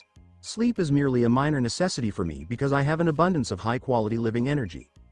Its absence causes some sluggishness, which shows after a month. And it appears that I simply adore lying in bed, especially when surrounded by individuals I care deeply about. The same applies to food and water. Energy just outweighs the necessity for basic biological functions. Of course, after exerting a great deal of energy, the body will require external stimulation in the form of fluids and other nutrients present exclusively in meals. At the same moment, I was speaking with Wan Shi Tong. The conflict with General Old Iron had prompted some ideas. Why couldn't he, the spirit of knowledge, attack the fire sages, whereas Ko attacked me during the wedding ceremony? How could Tui and La avoid repercussions while providing me with energy? And why might the general freely exercise his power? I understand that the world, and the barrier itself, has unlearned how to handle spiritual energy, rendering it strange. Just like life energy is to the spirit world. The thing is, Ko's stealth abilities allow him to somewhat disregard the laws of the world. And do you think he showed you his full power? Wan Shi Tong remarked, slightly mockingly, making me feel guilty of my ideas. I thought I'd given him a good fight. Tui and La acted only indirectly. Their energy first passed through your channels, thus acquiring human characteristics. The general also wasn't going all out. If he had, you wouldn't have been able to build a city there, you'd have had to recreate the landscape entirely. Besides, the human world has somewhat grown accustomed to the general's energy, since he's been here for centuries. I, on the other hand, have always remained within the walls of my abode, which is why I've never become a part of the human world, explained the man. Everything made a lot more sense. I was so caught up in the Spirit of Knowledge's mini-lecture that I didn't realize I'd arrived at the Earth University branch. The personnel in charge of modernizing the postal system chose to stay here and create a new branch of the higher education school. Don't mind me. Go about your business, I waved, as students and professors approached to greet me. They've already got plenty on their plates. This department, like the main university, is in charge of designing the future city. The most modern technologies will be implemented, and the city must be functional for millennia to come. I did not hesitate to share many of my ideas from my previous life. Although animals are still the major form of transportation, advancements suggest that automobiles will soon become the norm. I believe that being prepared is worthwhile. We can install underground and overhead crossings, anything to keep the roadways from becoming overloaded. The key is to remember that not all commercial activity should be focused in one district. I doubt anyone would enjoy having to travel or walk across the entire city to work. That means that every few districts should provide a full life for their residents. Honestly, I didn't enjoy Republic City, as depicted in *The Legend of Korra. It had just one park and infinite clusters of buildings. There was a great absence of natural greenery. Don't forget about children's playgrounds either. We must examine the particular qualities of each nation, including something traditional and familiar to them, so that people can adjust to their new surroundings more easily. As the city grows in population, people are more likely to produce new ideas. The most important thing is to remember to listen to what they say. High-rise buildings are a completely distinct topic. I am sure Republic City did not acquire its skyscrapers overnight. The top architects from the Earth Kingdom and Fire Nation have been brainstorming for days to create at least one. They claim to have sufficient core theoretical knowledge to construct a multi-story building, but there are currently no materials suitable for the structure's framework. Lord Roku, one of the scientists, who appears to be in charge of mineral research, bursts into the main hall. His lab coat looked like it hadn't been washed in a while. He also wore glasses, which accentuated his enthusiastic expression. If you asked me what a stereotypical scientist looked like, I would point to this person without hesitation. "We did it," he said aloud. Unfortunately, I cannot read minds, therefore his comments did not provoke the expected reaction from me.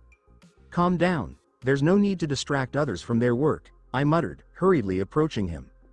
As far as I know, his team had been working on something for a long time, but they hesitated to discuss it until the results were obvious. "Please forgive my excitement, *" he corrected himself before lightly bowing to the entire hall. "We've solved your problem," he stated quite quietly. "Well, I have a lot of problems. I wonder which one." "You should see it for yourself." He rapidly led me down the corridors. After a few long steps, we found ourselves beneath the city. In its uninhabited section, which had lately been converted for the university's practical requirements. Without disturbing others' research, we carefully entered the farthest hall, where the Genomite caves began. Their tiny team had already gathered in the room to await us. They were crowded around a light green Genomite, and their proud smiles never faded. "Genomite?" I asked, anticipating something different. "Not just Genomite, but artificially grown Genomite," the youngest of them exclaimed, excitedly. As you know, creeping crystal grows when it comes into contact with living beings, the department head quickly said. At first, we didn't understand what factors caused it to grow. There were too many different reasons, following which it could spread, but thanks to your help, we realized that Genomite grows by absorbing life energy. Suddenly I remembered, about a month ago, reports about their job arrived on my desk, and they revealed their problems. It appears that I, automatically, answered and explained the fundamentals of life energy to them. "Go on," I said, anticipating the rest of the narrative. "My colleagues and I found latent potential in this mineral." He looked around, making it plain that everyone present had participated. "We simply needed to slightly alter its structure, and we produced a very hard substance, stronger than the steel of the Fire Nation. This novel Genomite has the ability to absorb vibrations, making it potentially valuable in several applications. We will be able to construct any heavy structure. That means my insane fantasy of a skyscraper will be realized much sooner. And with this life energy, you can regulate its shape and size," I guessed, noticing that the very same excited voice's life energy flow was much faster. "Show me, Roku," the department head said, and that was enough for the boy to understand. He approached the crystal and slowly directed his life energy toward it, and after a few seconds, the edges of the crystal began to grow slightly. Roku lasted a couple of minutes, but it was enough to triple the crystal's size. "This will transform the entire concept of architecture." My sincere words and enthusiastic applause were the best reward for them, as King Roku himself acknowledged their achievements. You will be allocated new resources, and every one of you may ask me for one favor. No, you genuinely deserve this, I added, realizing they were already attempting to deny my offer. Toward the end of the workday, the brilliant minds of the Fire Nation delighted me with another piece of news. They had developed an alloy capable of storing firebending energy for a long time, which is most likely why, in the Legend of Korra, we see power plants operated by firebenders. As for myself, I vowed never again to try to impose the standards of the past world on this one, where various, bending, minerals and rocks exist. The scientists recognized the alloy's potential and hoped for a technological advancement in the near future.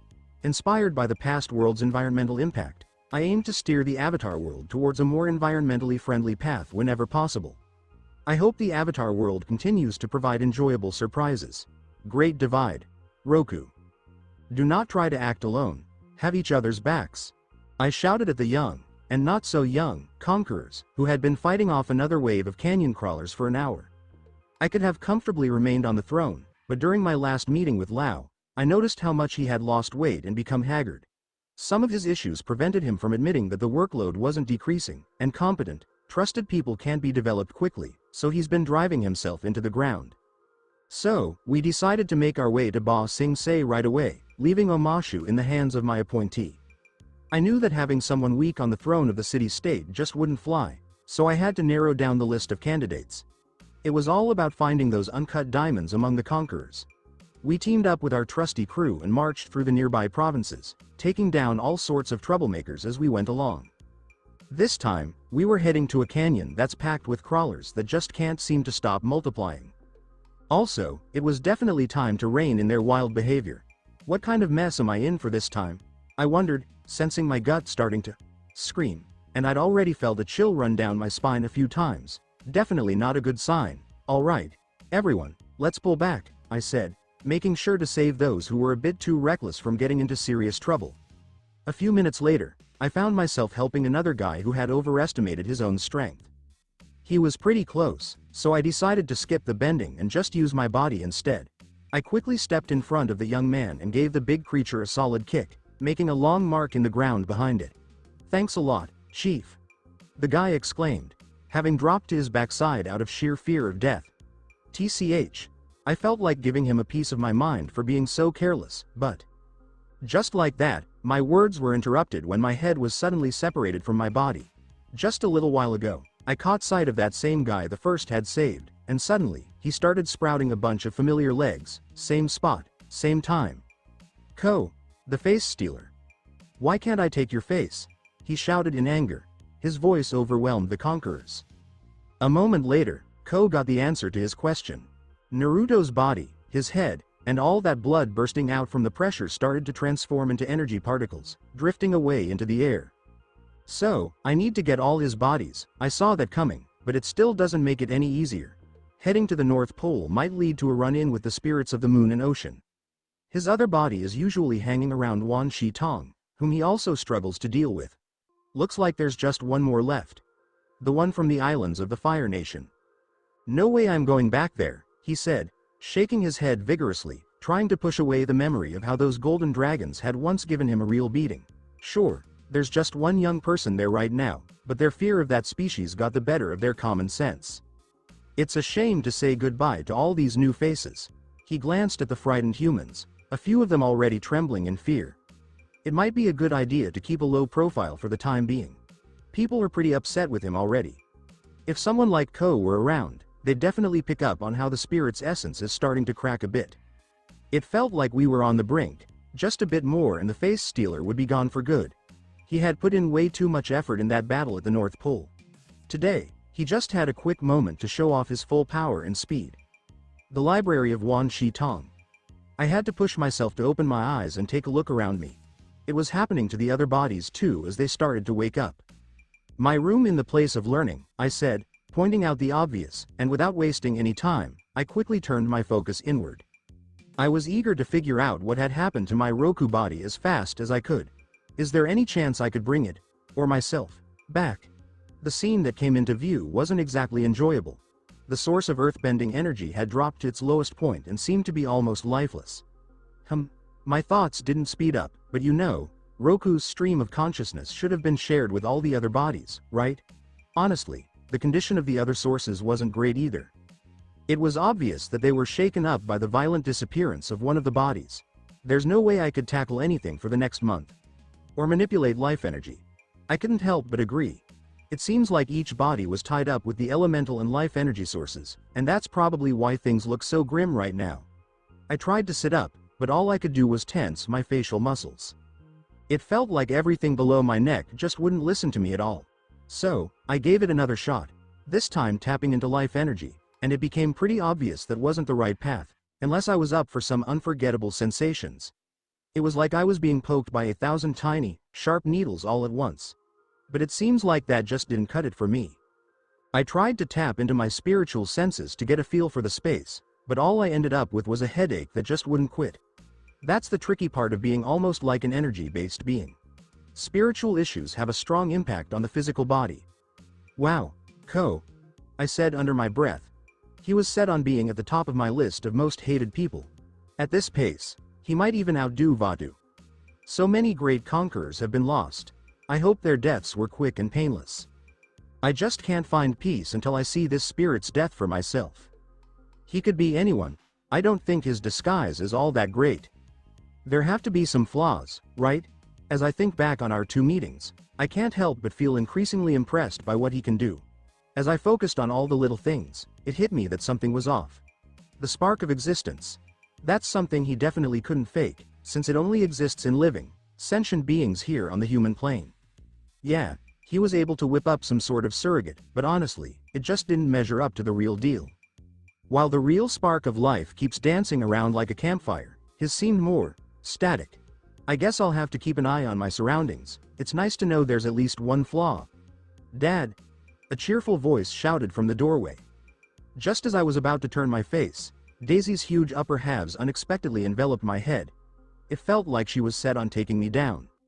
So, it turns out that when I lost control over my life energy, all those basic human needs came rushing back. Just when I finally took a deep breath, Drea stepped in for Daisy. Luckily, Gaia just gave a quick kiss on the cheek. You won't believe how worried we all were, Drea said, still gripping my hand. Yeah, we were just about to go to Yui Bay when you suddenly passed out, Daisy went on. I'm happy to see all of you too, I chimed in.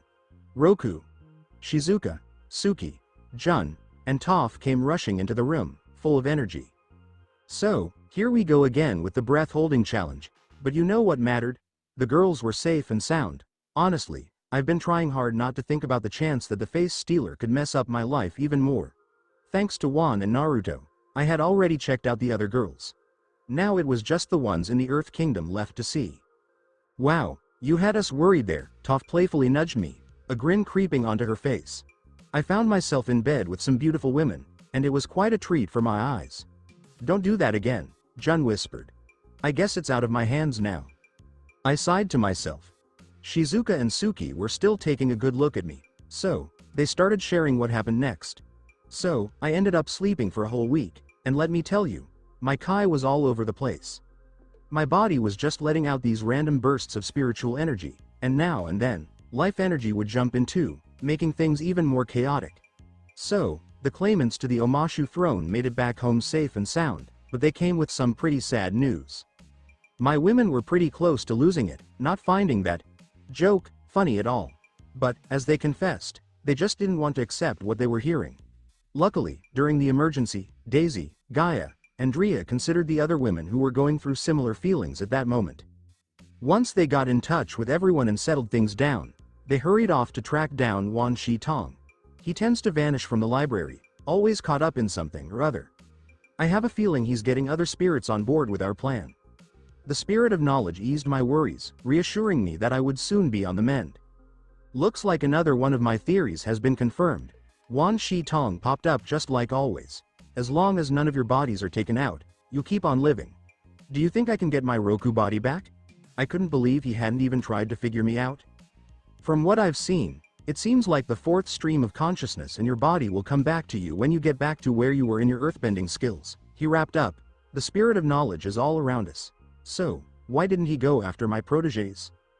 They were feeling all sorts of strong emotions, especially with their king getting beheaded right in front of them. It just comes down to one thing.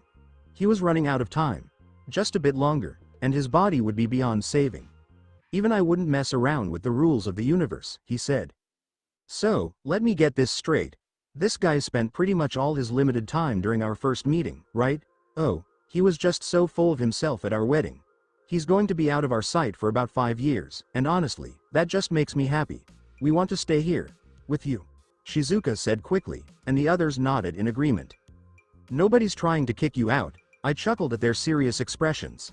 This way, I'll feel a lot more comfortable. And so, my life went on, step by step. Even though I was in bed all day, every day for a whole week, I still found a bunch of interesting things to keep me entertained. Here's a spoonful for lovely Daisy. A spoonful of aromatic herbal porridge was gently offered to my lips. I just couldn't take care of myself because I felt so weak. Okay. Now let's make one for Mom. Just like that. My daughter was having a great time. She found the situation funny, especially since just a couple of years ago, I was the one feeding her like this. And one for Grandma Jun. I still think back to when Daisy first met my parents. Earlier, I mentioned that I have a daughter. Mom and Dad were pretty resilient, you know. They were used to my antics by now. So, it turns out we only reached the North Pole after Daisy's chakras opened up. They definitely didn't see it coming. A granddaughter who seemed even older than Yui. Daisy was on it, effortlessly capturing their hearts in no time. Don't mess with my device while I'm like this, I told Suki. It's pretty rare to catch him not in action, she said, wrapping her hand around it. It's still too big, she said, sounding a bit defeated as she struggled to wrap her hands around it. Sweetie, do you think you could lend me a hand after all? Shizuka asked, continuing to work on my massage. We needed to stop muscle atrophy from happening. Luckily, both the daughter and mother were good at it, all thanks to their time as Kyoshi warriors. It was obvious they weren't used to seeing me in such a vulnerable state. They were familiar with my, you could say, confident side, the way I easily took down enemies. It felt like everyone was on board with how things were going. It seems like they felt they could step in and be helpful to me after what they said. There was a lot of time to think things over. I have to say, I got pretty used to just hanging out in the sandbox. The challengers I was up against kind of made me a bit too comfortable.